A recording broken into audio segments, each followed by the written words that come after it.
The Second Battle of Funkstown took place near Funkstown, Maryland, on July 10, 1863, during the Gettysburg Campaign of the American Civil War. Union forces of the Army of the Potomac attacked the rearguard of the Confederate Army of Northern Virginia during its retreat from Pennsylvania. Following the Battle of Gettysburg, a strong Confederate presence at Funkstown threatened any Union advance against Gen. Robert E. Lee's position near Williamsport and the Potomac River as he retreated to Virginia after the Battle of Gettysburg. Marge. Gen. J.E.B. Stuart's cavalry, posted at Funkstown, posed a serious risk to the Federal right and rear if the Union Army lunged west from Boonesboro. As Brig. Gen. John Buford's Federal Cavalry Division cautiously approached Funkstown via the National Road on Friday morning, July 10, 1863. It encountered Stuart's crescent-shaped, 3-mile-long battle line. It was Stuart's first defensive battle since re-entering Maryland.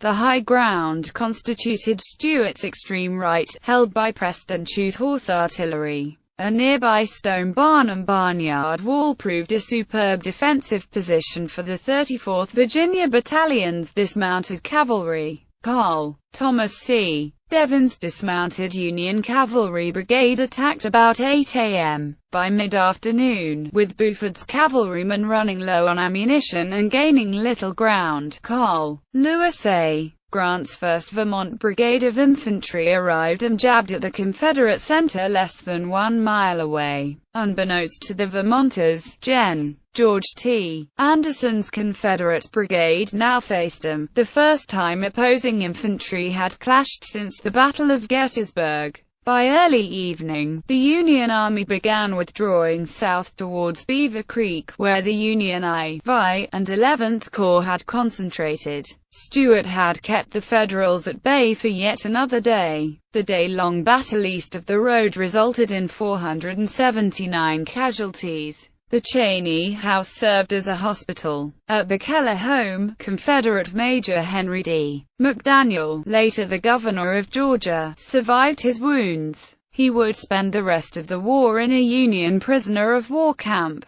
A smaller engagement took place near Funkstown on July 7, 3 days prior to the Battle of Funkstown.